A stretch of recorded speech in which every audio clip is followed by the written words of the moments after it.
Dona Penha! Ô, Dona Penha. Vamos lá.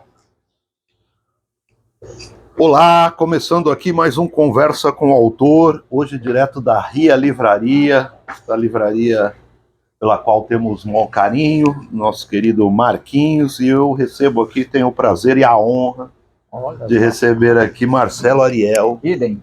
autor de Afastar-se para Perto, lançamento mais recente aqui pela nossa editora Reformatório. Marcelo, bem-vindo, meu caro, bom tê-lo aqui comigo. Agradeço. É raro a conversa com o editor se prolongar, né? Para esse campo aí, né? Normalmente a gente fala quando tá fazendo um livro. Só com um editor e um amigo, aí é coisa maior. Ou então fala merda no bar, né? Porque a amizade é a maior força que existe, é maior que o capitalismo, que tudo, né? Acho que a amizade sozinha poderia parar todas as guerras do mundo hoje. Sem dúvida. É uma força a amizade, né? E eu tenho, pô, muita alegria de ser teu amigo, de ser teu contemporâneo. Mais de 10 anos, bem mais. Eu nem sei precisar exatamente quanto tempo, mas é bastante, assim, bastante. É parecido com o tempo do sonho, né? A memória parece que ela se mistura com o sonho. Né? Já não sei, assim, colocar uma outra medida, não uma medida do tempo cronológico. Né? Eu acho que eu já penso que a amizade é um sonho que acontece, né? Na vida das pessoas. Meu amigo, além de tudo, um dos maiores poetas produzindo atualmente. Marcelo, para a gente começar esse papo, eu queria te perguntar coisas que talvez eu nunca te perguntei, que talvez as pessoas não saibam. Muita gente sabe que você é lá de Cubatão, acho que nascido lá, né? Nascido em Santos. Macuco. Então, eu queria que você falasse um pouquinho de onde você nasceu, de onde você cresceu e se criou, e da infância do pequeno Marcelo Ariel, se ele já era esse cara, assim, tão inteligente, tão acima da média, um ser pensante desde criança. Como é que foi essa infância e onde se deu? Assim? Acho que a infância é a dimensão poética da vida de todo mundo, né? Basicamente, a minha infância foi jogando bola no mangue, né? Jogando bola no meio do manguezal, brincando no morro lá em Cubatão, né? A infância em pé da natureza, entre Cubatão e Santos. Ironicamente, a praia eu frequentei pouco, né? Fiquei até um pouco diferente a praia, tá? Mas eu também frequentei a praia, né? Jogava também bola, né? Uma infância difícil, como toda a infância de toda criança pobre no Brasil, né? Sendo negro, então, a infância fica mais difícil ainda. E na minha cidade, a ditadura militar durou mais 10 anos, era a área de segurança nacional. Então, o Brasil começou a voltar para prefeito, lá continuou o prefeito biônico, os coronéis, tudo isso, né? E que hoje a ditadura militar está representada pela polícia militar, né? Agora, não tem a palavra militar, a gente sabe que existe uma espécie de regresso, né, de atraso no Brasil, de alguma forma, né? E lá foi isso. Então, era uma infância cheia de adultos e policiais, vamos dizer assim, cercado de adultos e policiais, da natureza. Fui criado por mulheres, né? Pela minha avó, que era do Pinambá. Minha mãe trabalhava como faxineira na indústria. Então eu ficava também alternando. Eu vivia com uma espécie de comunidade em volta, na casa das vizinhas. Eu aprendi a ler com a minha vizinha, bem antes de ir para a escola, a dona Marlene, uma negra, que ensinava na casa dela, na frente da minha casa, no Cubatão. E na rua Frei Caneca, né? Eu pesquisei quem era Frei Caneca no Rebelde, né? Esquina com a Machado de Assis. Então, acho que isso explica um pouco para onde foi minha infância, né? A rebeldia e a literatura. Né? Você nasceu em Santos e foi para morar em Cubatão, é isso? Nasci em Santos, depois na Ponta da Praia, onde morava, né? Aí houve aqueles programas de casa própria. Aí tem uma casa lá até hoje fechada, né, em Cubatão. E a gente está falando de Cubatão anos 70. Foi em Cubatão, 70 e 80. Né? 70 e 80. Negócio com 70 e 80. Né? Que também era o auge daquela poluição lá, né? Sim, terrível. Tudo isso, né? Olha, a infância é tão extraordinariamente poética que até a poluição eu conseguia sublimar. Compreende? A gente vivia aquilo lá, mas tinha um vento noroeste também para afastar para longe. Mas a indústria não é uma realidade paralela. É como se a gente morasse tivesse um Blade Runner na frente. Né? Sim. Entendeu? Então eu praticamente não me atingiu assim, cheio, mas eu via meus amigos, né? Meu vizinho nasceu sem braço, sem a perna, sem o cérebro. Aí o Fantástico foi lá, entendeu? A gente via tudo isso. Mas a gente, infelizmente, se acostuma com o terror, né? Se acostuma. A gente naturaliza o terror e o horror, né? Não quer dizer que eu fiz isso, mas com o tempo, eu acho que ganhei uma espécie de campo de força, de blindagem, que talvez seja até uma das funções, entre aspas, né? Da sensibilidade poética, né? Eu acho que eu fiquei um pouco blindado pro horror, né? Depois, claro que eu percebi o horror, né? Mas eu estava fora dele. Né? A criança vive no presente, né? Vive num lugar que é realmente o mundo. Não quer dizer que a criança é perfeita nem nada, mas a criança tem outra percepção das coisas. Mas depois eu participei, uma adolescência, foi montada a Associação de Vítimas da Poluição, e o PT surgiu em Cubatão, tem gente que não sabe disso, né? No forró do Lula, inclusive, que era um homônimo, né, do Lula, foi o segundo ou terceiro, né? Segunda e terceira saída do partido da esquerda estava lá também. O Marighella esteve na região também, né? Meu pai participou, meu pai era cigano, mas participava dos sindicatos, conheceu a Pagu. Tem todo esse movimento aí. Então tudo isso atinge a gente depois. Uhum. A consciência social não surge com o tempo, né? Inclusive eu fugi da escola, entendeu? Isso explica até a minha consciência social, até maior, porque eu via na rua, né? E é isso, eu fui expulso da escola, na verdade. Você foi expulso da escola? Não frequentava, né? Achava absurdo. Era uma escola militar, né? Mas você, apesar de ter fugido da escola, você é um cara. Porque tinha que trabalhar, entendeu? Sim. Eu vendia caranguejo na estrada, vendia cocada na rua. Você imaginar, assim, trabalhei em banca de jornal, tinha que trabalhar para ajudar. Depois meu irmão, chamava Orlando, né? Era jovem, tinha entre 11 anos e tal. E ele veio para São Paulo, aí foi espancado pela rota e desenvolveu uma doença mental, né? Depois desse espancamento, aí eu passei a cuidar dele também com a minha mãe. Minha mãe trabalhava, eu ficava cuidando dele. Uhum. Diversos surtos, né? Então, e você estava falando isso, que você teve todo, né? Você teve essa questão de ajudar sua mãe com teu irmão, de ajudar a cuidar da sua família ali. Aí você falou, pô, foi expulso da escola, fugi da escola. Mas você é um cara, assim, um pensador, um intelectual que... Selvagem, né? Que a gente... numa conversa contigo, a gente se impressiona com tanto de referências que você tem, com tanto de coisa que você conhece, como você conhece de literatura, poesia, quantos autores você já me indicou, assim, que eu nunca ouvi falar, e esse conhecimento todo, ele veio como? Assim, você, por conta própria, lendo, biblioteca, como é que você descobriu tudo isso? Para a biblioteca, né? Então, mulheres aí, a minha avó, a Dona Ursulina, né? A gente chama assim, a minha mãe, a Dona Maria, né? A Maria, filho de Maria e José, né? Mais um. E a Damiana, uma bibliotecária, né? Que me indicou, ela falou assim, você não pode ler nada daquela sessão. Aí eu ia ler, né? É uma maneira de incentivar, né? Então eu li Hermann Hesse com 8 anos, 9, sabe? Eu sabia ler, comecei a ler, com 5 anos sabia ler já. Quando eu cheguei na escola eu senti um pouco de atraso em relação. Parece que a escola brasileira, ela fracassou, né? Parece. E eu percebi esse fracasso naquele momento já. Meu irmão, que era lúcido, muito lúcido, né? Como toda pessoa que fica à margem, existe a loucura, mas a loucura é um mistério. A loucura transforma uma pessoa numa esfinge, né? E existe a doença mental, que é como a sociedade, né, trata a loucura, transforma em doença mental. Tem fábricas de doença mental, né? E aí ele me falou, vá para a biblioteca, senão você vai ser um idiota. Começa a ler, né? E eu lia tudo que não podia, né? Aristóteles, Ulisses, do Joyce, com a minha idade, né? Não entendia nada, mas com o tempo você compreende.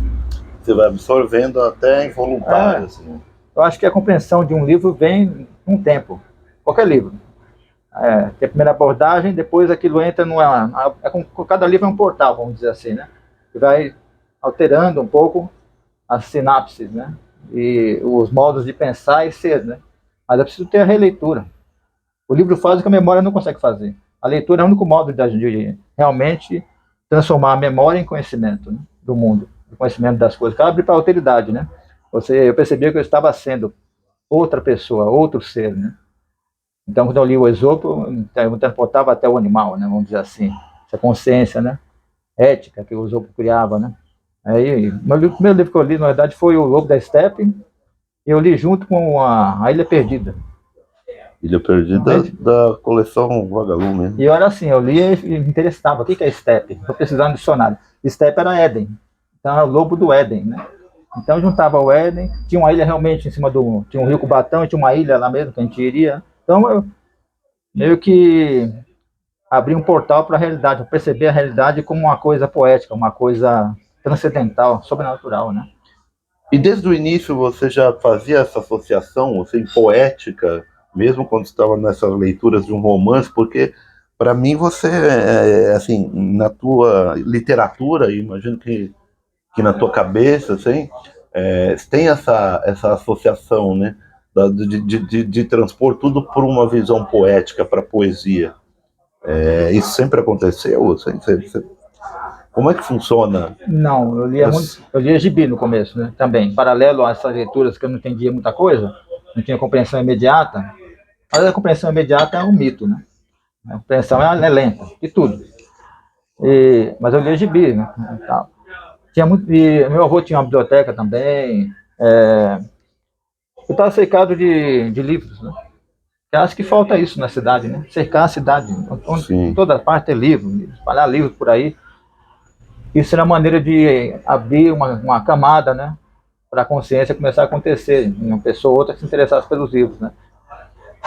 E poesia mesmo, eu acho que a infância é uma dimensão poética, de certa forma, e selvagem também, bruta, né? Brutalizada também. Mas como eu vivia, por ser negro e tal, e pobre, né? Eu vivia sempre numa margem. Essa margem sempre é um campo de pensamento, um campo que você fica sozinho, né? Então, solidão, mais livros, mais sensibilidade é igual a poesia, né? Geralmente é isso. Mais natureza. Sem a natureza, eu não seria poeta. Eu ficava praticamente metade do dia olhando o rio Cubatão, dentro do mangue, né? Então vendia lá minhas coisas e sentava ao lado da natureza. Os livros são a continuação da natureza. Eles vêm da árvore, né? Inclusive, né? E para mim é isso, é uma espécie de natureza da alteridade que vai entrando. E sem essa natureza da alteridade que os livros proporcionam, você não consegue perceber a natureza exterior, que no fundo é uma continuação do nosso corpo. Eu sentia isso, né? Quando eu olhava o rio e tal.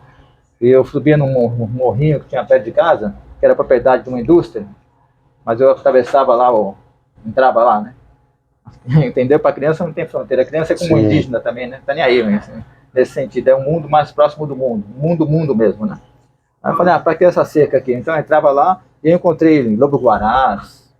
O maior encontro que eu tive, depois de encontrar o encontro com a Clarice Lispector, por exemplo, né? Com o Machado de Assis, foi com o lobo-guará. E de as garças do mangue também, né? E, então eu ficava pensando naquele olhar lá do lobo-guará, né?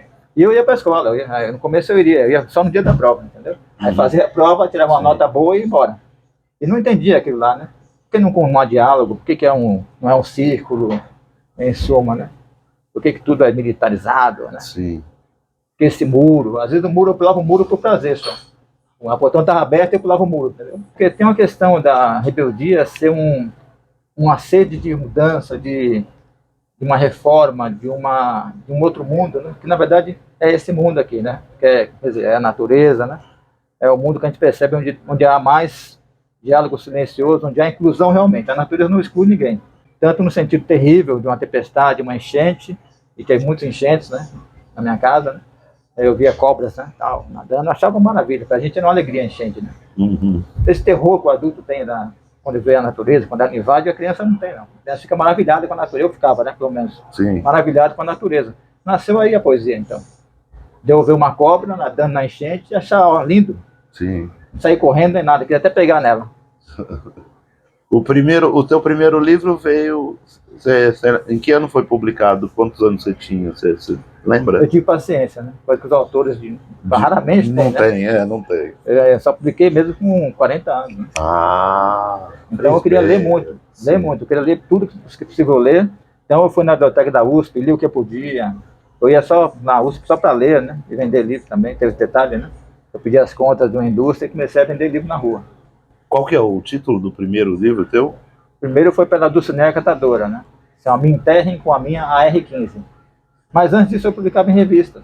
tinha fanzines também, fazia fanzine, tem toda essa cultura como é que chama de publicação independente, né? Uhum. Que é mimeógrafo, tudo isso aí, existe isso, né? E tinha grupos, olha que interessante, tinha um grupo que trocava gibis, lentamente foi se transformando num grupo de pessoas que liam livros e jornais. E é isso, né? E as pessoas conscientes, né? Tem vários amigos meus que desenvolveram uma militância, né, natural, tá? Como o Moésio Rebouças, que montou a agência de notícias anarquistas, é jornalista, né, Cubatão, ambientalista. Eu conheci muita gente também. Os livros, eles são só uma espécie de capa, né? Capa, assim, você entra lá dentro, percebe que é a autoridade e te dá condições de ter uma certa atenção, até concentração, uma disposição para conversar com as pessoas e olhar no olho delas, né? No rosto da pessoa. Isso provoca uma disposição para amizade, eu acho. Então, eu conheci muita gente.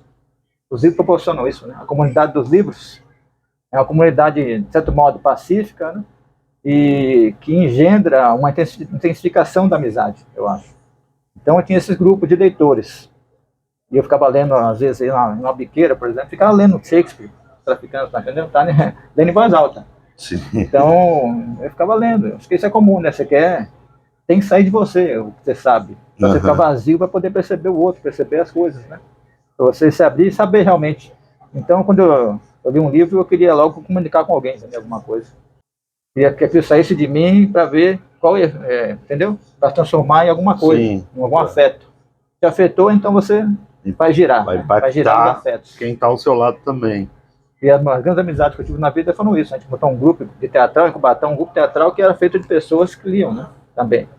A Teatro do Caos, com o Lorimar Vieira e o Ricardo Oliveira lá, o famoso. O que a gente fez, a primeira coisa que a gente fez no grupo foi o Caim do Bairro. Depois a Divina Comédia do Dante. Do grupo teatral que montou essas peças difíceis, né? Sim. E eu fui adaptar a Divina Comédia do Dante, né? Consegui.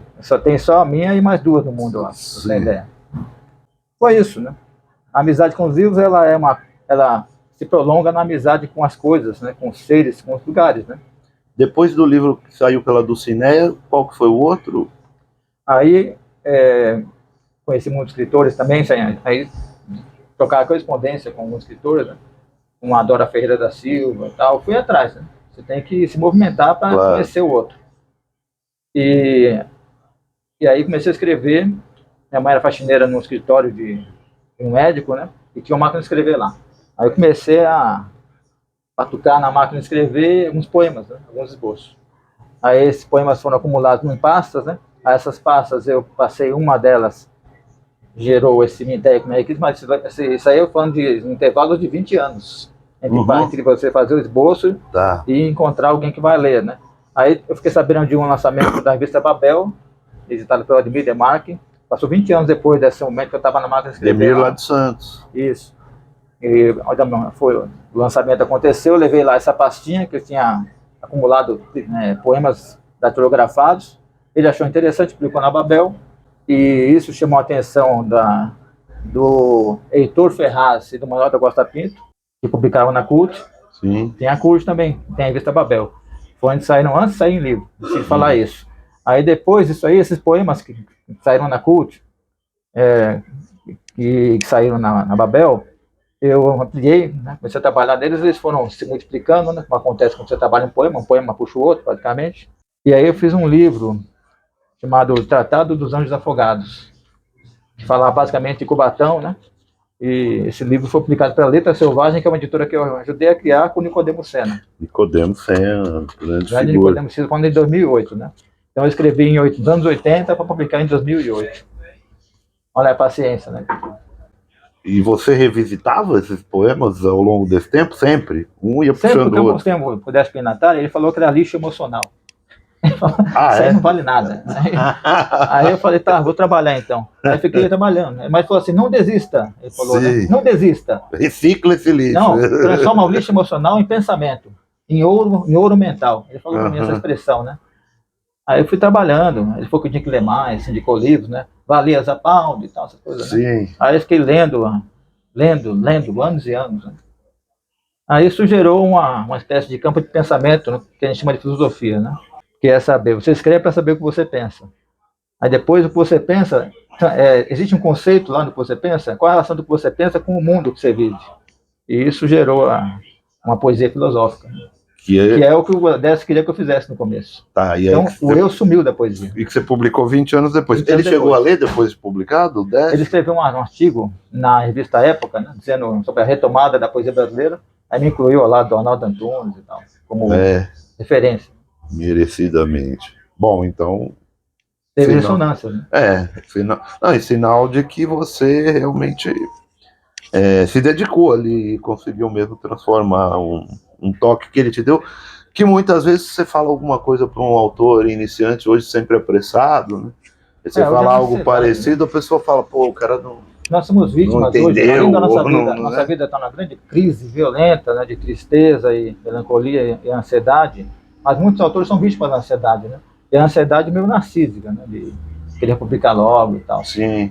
Mas aí o que acontece? Que eles ouviram um grande material, né, vários cadernos, eles foram alimentando os livros, compreende? Agora esgotou, agora vamos ver o que eu vou fazer. Né? De lá para cá são quantos livros publicados? Juntando, se você unir, né, os livros, sempre publiquei livros independentes, né, artesanais, que eu acho importante isso. Uhum. A gente sempre está numa margem, numa faixa marginal em relação ao mercado, também é importante. E porque a literatura, no fundo, ela caminha para a oralidade, né? Caminha para uma faixa que é onde o mundo acontece mesmo, né? E é isso. Claro que existe uma função importante, a gente publicar em editoras boas, como a Reformatório, né? E ter bons editores como você, porque possibilita que os livros sejam estudados, né? No mundo da cultura, né? Nesse mundo da indústria cultural, do acesso a isso, que é uma luta também. Sim. Mas são 20 e poucos livros, acho que 28. Acho. Caramba, bastante. Juntando tudo, né? Sim, e eu acho muito saudável e muito legal isso que eu vejo na tua trajetória, que são mesmo, cada livro numa casa editorial. Eu acho isso interessante, eu acho isso legal, eu acho isso importante. Eu queria conhecer todos, né? Eu queria, como eu fazia na época dos fanzines, né?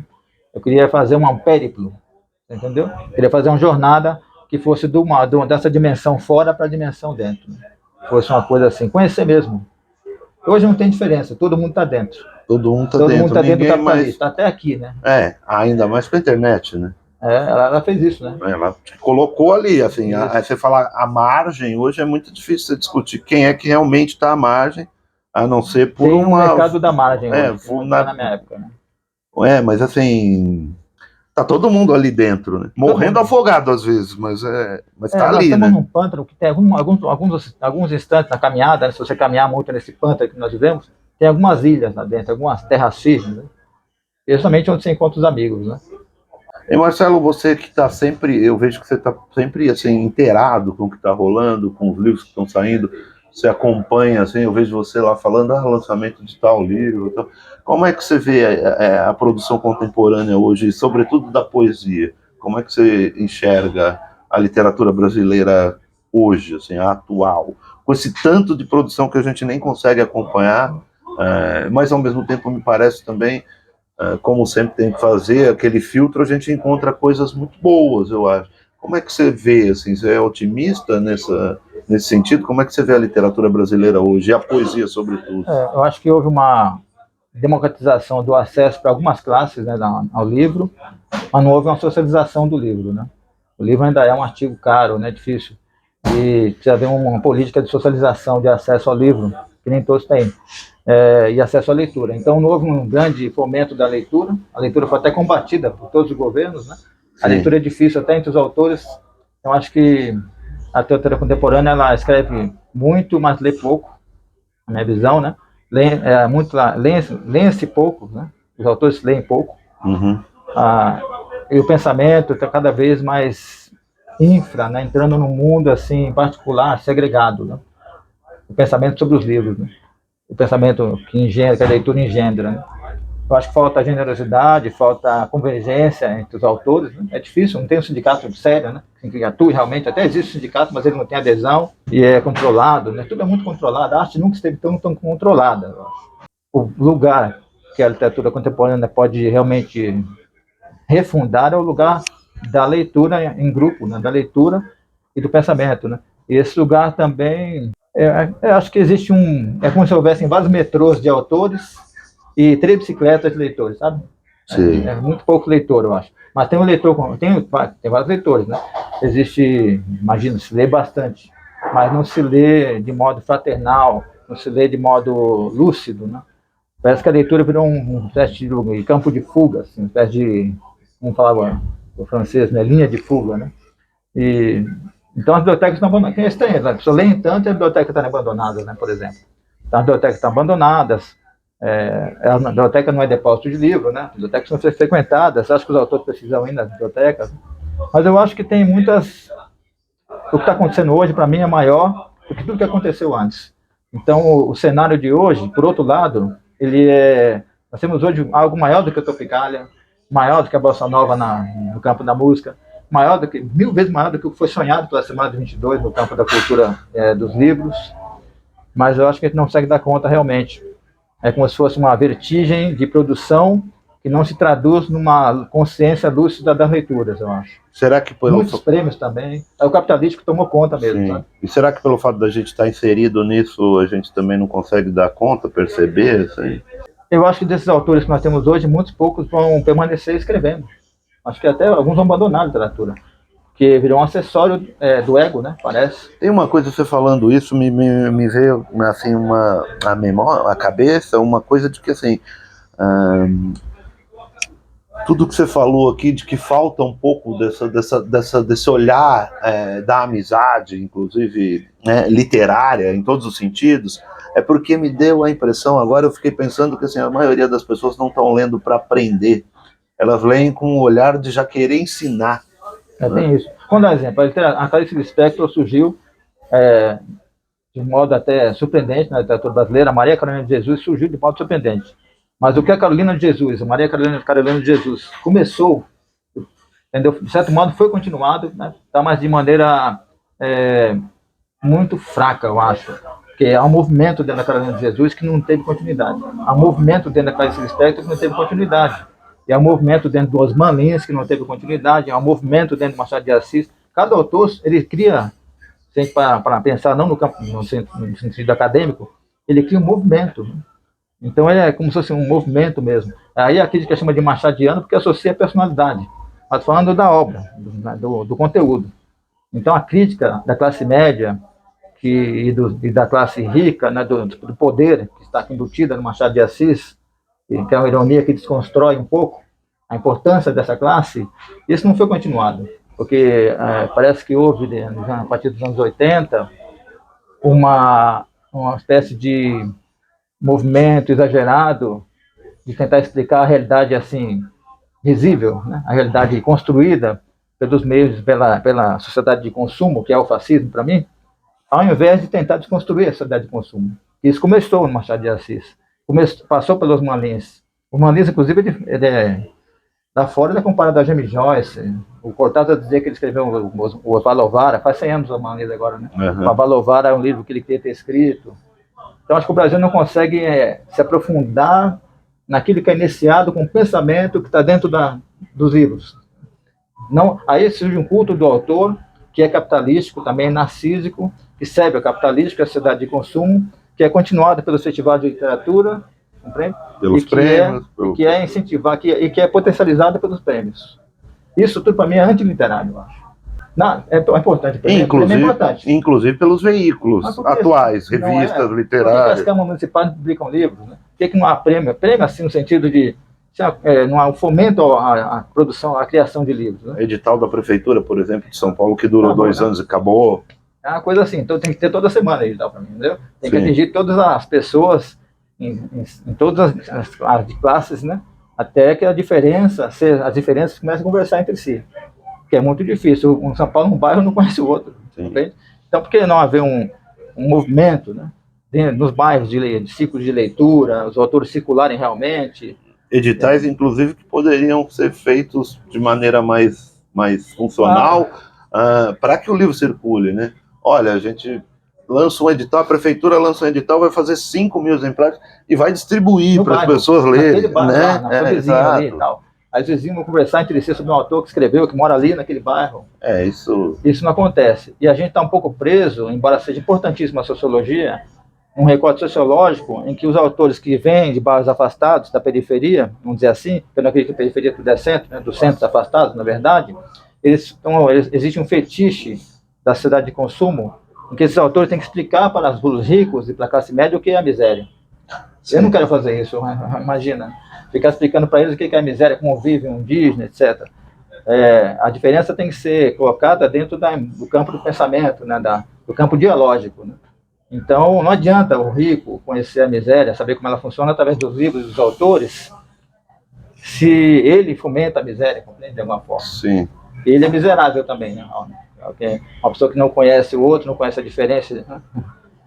Inclusive, uma coisa que eu queria dizer aqui, registrar, eu acho que o movimento cultural importante hoje no Brasil, fica registrado aqui, é a extinção da polícia militar e a renda mínima. Isso vai acontecer junto. E, em paralelo a isso, um grande movimento de política de incentivo à leitura no Brasil. O livro entrar na cesta básica mesmo. Na cesta básica também sofreu uma espécie de inclusão, né? Porque ela não é, né? Todo mundo tem acesso à comunidade, a fome existe, né? Então, eu também não acho que as soluções do século XX são mágicas, né? Como, sei lá, socialismo, caísmo que você imaginar. Sim. Nada dá conta do que está acontecendo hoje, né? Mas eu acredito que a extinção da polícia militar, a renda mínima, essas pequenas reformas estruturais e educacionais, vão se impor, porque elas são um fato, entendeu? E uma espécie de verdade do mundo político. Eu acho que tem verdade entre aspas sempre. Sim, um otimismo, porque a gente tem visto transformações, né? Quando você falou dos outros centros, que ditos periferias, assim, né? O que tem vindo de intelectuais, de pensadores e de manifestações artísticas e culturais desses lugares, assim, né? Eu acho que meio que a força, uma hora, as coisas acontecem. As diferenças radicais não são mais visíveis, estão mais soterradas, né? Elas têm essa força. Algumas estão ainda soterradas, né, como rios e tal. Mas é como se tudo isso fosse uma força subterrânea, que agora a gente vê, ela se irrompeu, então não tem mais volta, né? Eu acho que até esse recrudescimento, essa expansão do fascismo a nível mundial, é uma reação a isso, às diferenças. As diferenças um dia vão se organizar. Elas não se organizaram ainda, né? Então, todas as diferenças radicais vão se unir, talvez mostrando o que é a humanidade realmente. Para mim, a humanidade nem começou ainda. Ela começa a existir à medida que as diferenças radicais entram numa convergência e mostram que o humano é a mutação, é a transformação, é algo que não é fixo. Está se transformando, né? Está se transformando, um sexo se transforma em outro, até gerar um terceiro sexo, um quarto, um quinto, e pessoas animais, pessoas árvores, pessoas tudo, pessoas rios, né? Acho que isso vai acontecer. Inclusive, por exemplo, o que está acontecendo na Palestina, esse massacre na Palestina, ou essa guerra genocídica, como fala, né? Crimes de guerra genocídicos praticados pelo Estado terrorista de Israel. Qual é o seu efeito disso na escala humana, no tempo da história humana, que é enorme? A Palestina ser internacionalizada. Vai demorar muito para o Estado de Israel deixar de ser terrorista, né, de ser visto como terrorista. Mostra que o Estado policial capitalístico é o terrorismo. Então, para combater o terrorismo, se transformar em terroristas. E ampliar o terrorismo assim, a um limite assim, enorme. Né? E eu acho que isso gera uma consciência, gera consciência. Né?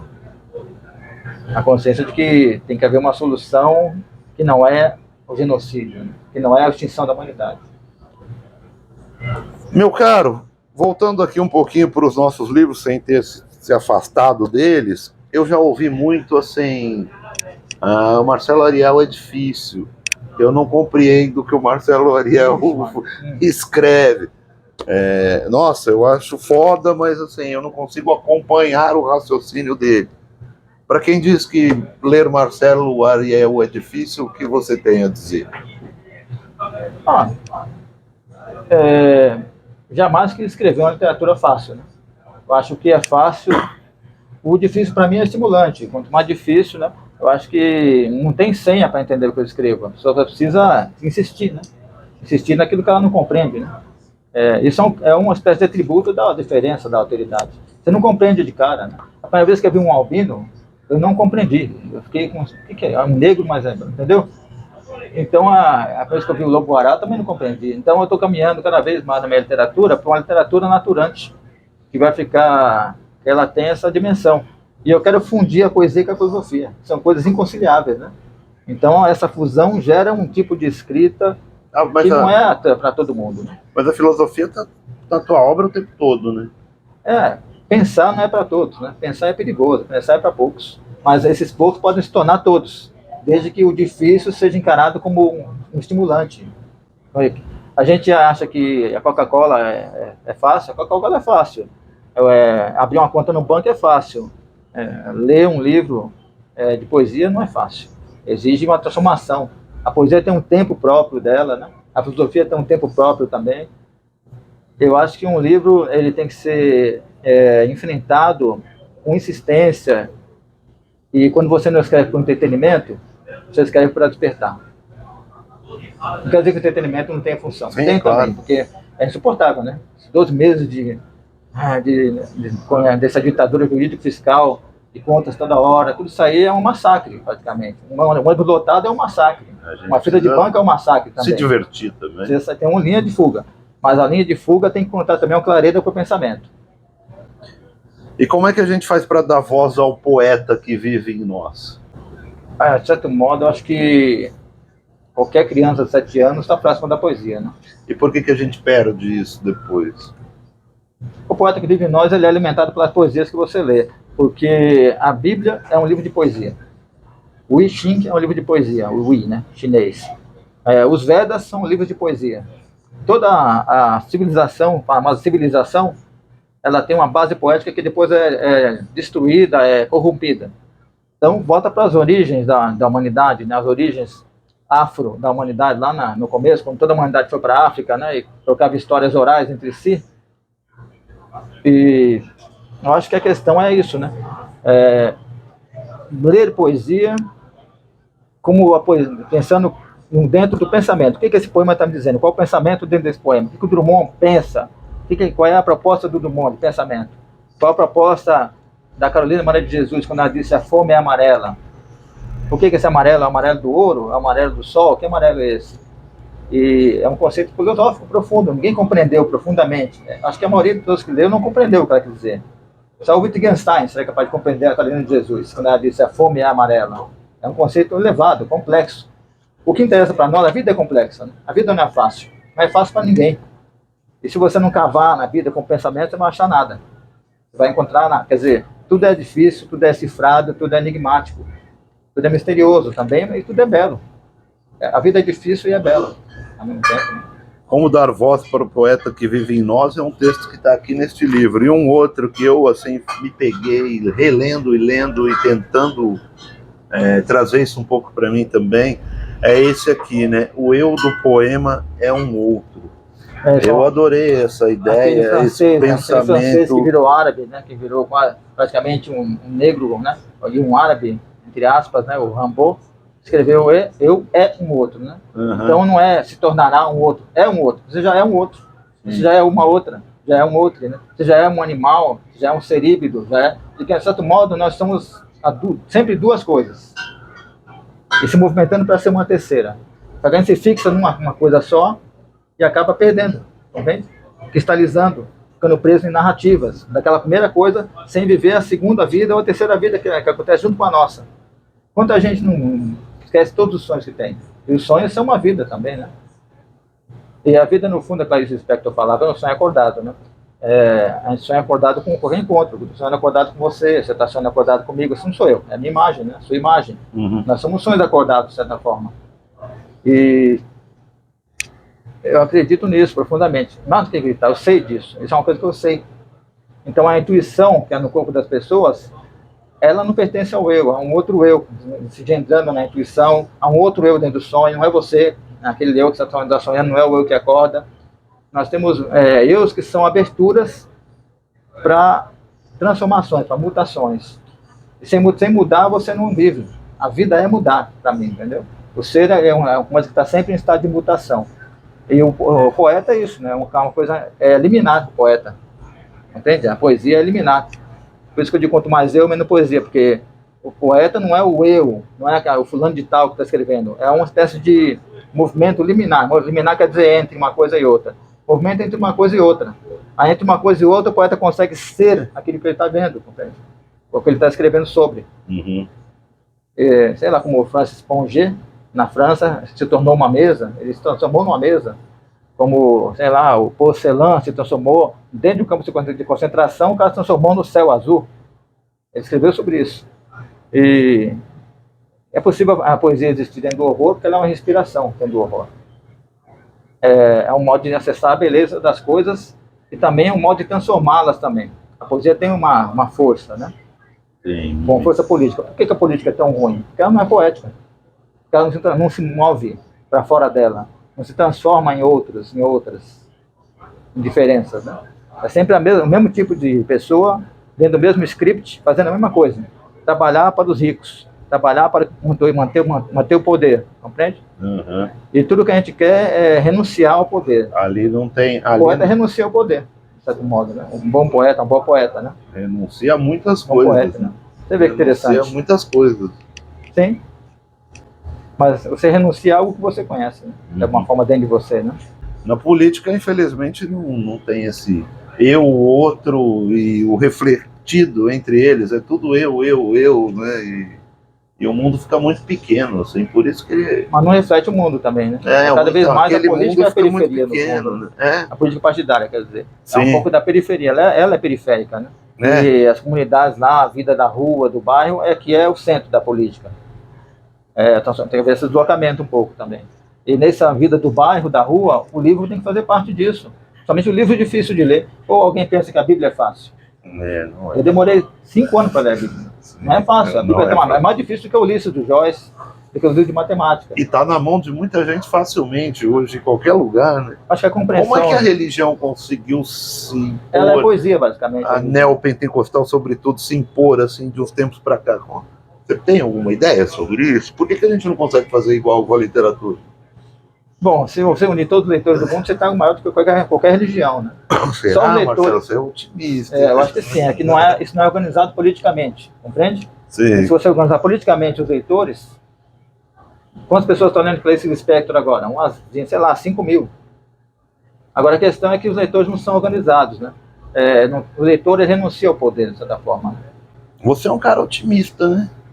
Só que eu estou pensando verticalmente, não estou pensando horizontalmente, estou pensando na próxima eleição. Estou pensando num campo assim, num espaço de 50 anos, entendeu? Eu estou escrevendo para 50 anos também, né? Sim, não, você está escrevendo para atemporal, você vai morrer, os livros que você publicou vão ficar aqui, né? Pois é. Vai ter alguém lendo aí daqui 200 anos, Marcelo Ariel. Tem pessoas lendo no futuro, né? Eu acho que vai. Agora, eu diria que eu sou otimístico, né? Tem uma mística nisso aí. Sim, tem bastante. Eu sou muito místico em relação à função do livro, função da cultura, né? Então, em um momento, vai haver uma transformação geracional. Nós temos uma geração que foi a geração da tela, que mal consegue conversar um com o outro, observar um rosto, assim, interagir, perceber os sinais que existem no rosto, mal consegue se comunicar, uma geração fechada para dentro, né? E vem uma outra coisa dentro disso. Eu acho que tudo é uma saturação, existe uma saturação, né? A gente está saturado de imbecilidade, de estupidez, de guerra, né? De consumismo. Então, uma hora essas coisas vão explodir. Não é possível que não... É lógico, né? A entropia gera uma explosão, né? A entropia a natureza não é entrópica, né? A entropia é quando uma coisa se torna a mesma coisa, né? Então, é isso, né? Em algum momento, esse câncer da estupidez humana vai ser curado pela própria natureza, né? A natureza humana tem que virar natureza, você entendeu? Como humana, ela não participa da natureza, né? Ela precisa se transformar em natureza, eu acho. Eu vou fugir um pouquinho aqui da nossa conversa para te fazer uma pergunta mais de um assunto atual, que teve aí nas grandes mídias e tal. Semana passada, a gente teve a posse do Ailton Krenak na Academia Brasileira de Letras, né? Sim. Fundada por Machado de Assis, né? Fundada por Machado de Assis. Um escritor e o resto era o quê? Deputado, jurista, não sei o quê. Cirurgião plástico, né? Tinha de tudo. Mas como é que você vê a entrada do Krenak na Academia Brasileira de Letras? Como é que você vê a Academia Brasileira de Letras? Eu acho que ele, Krenak, não ganha nada com isso, né? Tem que se deslocar 1000 quilômetros para chegar lá na reunião e tomar chá com aquelas pessoas. Eu acho que como representação é importantíssimo, como inclusão eu acho que é falso. Eu acho que é uma instituição que ela ganha muito com o Krenak, como ganharia para falar muito que com o Martinho da tá Vila, fazendo. ganharia muito com a Conceição Evaristo, mas Conceição Evaristo, Martinho da Vila, Ailton Krenar, Davi Copenaua, até o Daniel Munduruku, estão muito acima da instituição. Então acho que o que o Ailton Krenar é maior do que a Academia Brasileira de Letras, compreende? E ele tem que se reduzir um pouco para fazer parte daquilo lá. Agora, o que ele representa é a inclusão de 200 e poucas línguas, que nem são consideradas, né? Que foram incendiadas, né? Queimadas lá no Museu Nacional. Então, acho que como um símbolo, uma representação simbólica e um símbolo que pode se tornar atuante, ele abriu a porta, né, para outros indígenas entrarem. Até haver uma academia, né, vamos dizer assim, transformada em algo que não é acadêmico mais. Então, como ainda falta muita representatividade. Ele é uma espécie de vírus, né, naquele computadorzinho. Mas tem muito antivírus lá. A nossa política toda, a política brasileira, ela é um antivírus contra a diferença, né? Tem muito antivírus para evitar ser transformada pelas diferenças, né? Então acho que é isso, porque tem uma questão também. Antes dele, o Daniel Munduruku tentou entrar lá e foi rechaçado. Um indígena que vive na cidade, que conhece a política, né? E eu acredito que deveria haver uma inclusão real dos indígenas dentro do campo da cultura, e não só instituições seculares, coloniais, segregacionistas, como a Academia Brasileira. Eu não quero fazer parte disso. Eu ia te perguntar isso. Inclusive, se tivesse, hipoteticamente, você aceitaria esse convite? Jamais, nem quero fazer parte, né? Porque ela tem uma questão lá que imita um pouco os clubes sociais ingleses, né? Que um vota no outro, que deram origem aos partidos políticos. Sim, que faz, inclusive, campanha. Logo. Isso aí é meio patético, eu acho. É uma campanha personal, né? Então, foi com a sua cara ou não foi com a sua cara, né? Sim. Então, um abraço. Convencer a maioria, exato. Eu acho que a inclusão dos livros em campo de leitura, a disseminação da leitura, compreende? É mais importante do que a Academia de Letras, né? Parece que se cogitou também um tempo atrás, a Conceição Evaristo, e eles nem tomaram conhecimento, né, dessa possibilidade. Acho que esse movimento acadêmico é um movimento mesmo que concilia um pouco com o poder instituído, que dialoga, né, com o campo de representação, mas que não tem força política real, eu imagino, né? Porque vira um clube social. Sim. E uma elite, né? Você fecha-se numa elite. Que se considera elite literal. Eles vão ouvir coisas que eles nem imaginaram que seria possível, entendeu? Então o Krenar pode propor coisas como, vamos colocar no dicionário Aurélio 20 línguas indígenas para começar. Então, entendeu? Sim. A questão, o que ele pode propor na sua força representativa, então não é o Krenar que está lá. São milhares e milhares de índios que foram assassinados também que estão lá. Então tem uma força representativa. Como, por exemplo, os negros, né? O Valdo Camargo entrasse lá, se a Conceição Evaristo entrasse lá dentro, mas não é necessário, essas pessoas não ganham nada mesmo, entrando na Academia Paulista, uma Academia Brasileira, brasileira, carioca, entendeu? A academia, para mim, que vale a pena é a escola de samba, né? E a gente vê... Essa academia são boas. E a gente vê muitas cidades pequenas, né, com essa coisa, vislumbrando, né, essa ideia. Academia penapolense de letras. É uma coisa colonial. É um negócio muito Mas você vê, dentro da estrutura colonial, tem uma pessoa que é desse colonial, lá dentro, que vai enfrentar uma grande oposição, como aconteceu com o Juruna, no Congresso Nacional, quando ele era o único indígena no Congresso Nacional. Sim. E aí, hoje nós temos uma ministra indígena, quer dizer o que isso aí? Então, não sei, dentro de um campo, uma ministra indígena pode engendrar lá na frente uma presidente indígena. Eu votaria na Sônia Guajajara para presidente. Eu também porque votaria. É pela força da representação. Mas isso acho que nós vamos esperar mais uns 200 anos para ver um indígena presidente falavam isso do país. Do Lula, um metalúrgico, né, analfabeto, vai demorar 100 anos. Aí, muito antes, ele chegou a presidente. Então, a história brasileira é surpreendente, né?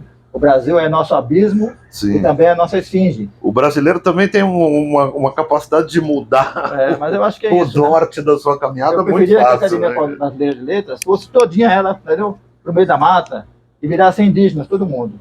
Ao invés do Krenar virar um acadêmico, que todos virassem indígenas. Esse movimento contrário. Seria mais interessante. Seria mais interessante. Mas isso vai acontecer. As instituições querem se perpetuar, né? Elas se atualizam, elas criam álibis. Sim. Então o Krenar, de certo modo, também é um álibi lá dentro. Né? Sim, uma pessoa álibi passada de pano, né? Assim, até pelas cobranças. Né? Mas é isso, a academia tem gente, haver pessoas na academia que não escrevem, tem isso, né? Parece que o Beto Marinho fez parte, uma coisa assim, né? Sei lá. O Beto Marinho fez parte. Sarney. Ivo Pitangui, Sarney. Mas Sarney escreveu uns livros, e até coisa boa. O Michel Temer Então, faz parte da academia. É tentativa de E o livro de poesia dele é ruim. Um remédio no corpo, né? Você deu uma aspirina para um canceroso, né? Um corpo canceroso, você deu uma aspirina, né? Eu acho. Mas é isso, eu acho importante o campo simbólico e representativo, né? Porque ele quis entrar, entendeu? Uhum. Então, se é uma vontade do próprio Krenar. Se é uma vontade, se é uma vaidade, não sei o que é. Mas eu acho que no caso dele, a impressão que nos dá é justamente essa mesmo. Eu estou trazendo comigo 200 línguas. Eu acho que ele pensou na força, força do símbolo, a força da representação, né? Até porque eu não o conheço, mas eu acho que você o conhece. Sim, ele é uma pessoa. E ele é uma pessoa muito. É sabe de poesia dele. E ele, na verdade, ele fez esse movimento na direção do pensamento de oposição, quando ele estudou bastante. É um cara que estudou o Drummond, que, entendeu? É um Drummondiano. Ele está na Academia Mineira também, se eu não me engano. E o movimento que ele faz é um pouco de abrir uma, como é que eu diria? Abrir um caminho no mato, né? Só que aí ele está quebrando o asfalto. Está abrindo um caminhozinho de terra no asfalto, né? Meu caro, me diz aqui, o que a gente não falou aqui que você gostaria de deixar registrado? Bom, primeiro que os livros que não estão na lista de mais vendidos, né? Machado de Assis, quando estava vivo, nunca entrou. E nem depois de morto. Passou 200 anos até ele entrar na academia, na lista mais vendida, em 8º lugar, uma coisa assim. Que é o destino dos livros difíceis. Eu acho que tudo que é difícil precisa ser enfrentado, precisa ser atravessado, seja um livro, né? A pessoa pergunta o que é esse título aqui, e eu falo, entra dentro dele, entra dentro. Porque um livro é como se fosse uma espécie de lugar, é uma topologia. Um rosto também é um lugar, é uma topologia. Entra dentro das pessoas. Tenta entrar, tenta ter com um rosto a disposição que você tem com a capa de um livro. Abre e lê os rostos, né? E vamos tentar entender o livro também como se fosse uma pessoa. Vamos entrar no livro, ter afeto pelo livro, fazer esse movimento, né? E realmente ler os livros. As pessoas compram muito livro e leem pouco. Eu estou fazendo um trabalho, é quase uma militância pessoal, interior, de ler tudo que eu compro, né? O que eu ganho, o que eu tenho acesso. Depois passar para frente, né? Disseminar o livro. Os ciclos de leitura nas prisões, os ciclos de leitura em todos os lugares, são um começo de transformação da vida e do mundo, eu acho. Geram consciência. Um livro tem a função de despertar. Quando não é um instrumento egóico da vaidade do autor, ele transmite conhecimento. Ele é um disseminador de alteridade, de diferença. Então, através do livro, você se torna diferente, você se torna o outro. Então, meu convite é: se torne outra, se torne outra. Através né? O livro é um caminho para isso. E depois do livro, pratique isso, né? Tente se tornar o outro literalmente mesmo. Vai lá e pensa o outro, sem julgar. Pensa o outro com abertura, né? Com generosidade. Pensa o outro como se ele fosse um livro difícil, mas que você precisa ler. Aí você vai ter surpresas, porque no difícil há pérolas. No difícil existe ouro, entendeu? Não é fácil achar ouro. Mas o verdadeiro ouro está dentro dos livros. Não está no garimpo, né? O verdadeiro ouro está dentro do sol, né? Está no raio de sol, na luz do sol, né? E você é poeta. Se você está lendo um poeta, você se torna poeta. Quem lê Drummond, de algum modo, está se tornando Drummond. Quem lê Fernando Pessoa, até acha que é Fernando Pessoa, né? Vai se tornando Fernando Pessoa. Quem lê Carolina de Jesus se torna também Carolina de Jesus. Então, se tornasse o outro, esse eu que é um outro, você tem um eu para isso, para ele ser um outro, porque ele é um outro. Só que se você, o eu que existe em você, você não fizer movimento para fora, para abri-lo, para que você possa sair de dentro dele, então você não está vivendo, você está praticamente deixando de ler o livro mais difícil do mundo, que é o próprio mundo, né? Obrigado, meu amigo. Obrigado pela disponibilidade de vir até aqui. Não sei se deu para falar tudo, não é impossível falar tudo. Tudo nunca, nunca, mas nem na nossa vida inteira conseguiremos. Mas vamos falar uma coisa importante. Viva Ayrton Krenar, viva Carolina de Jesus, viva a Palestina. Viva a Palestina. Isso aí. Valeu, meu cara, é isso aí, feito. Faltou a Ria, né? Faltou falar da Ria. Eu falei no começo, né?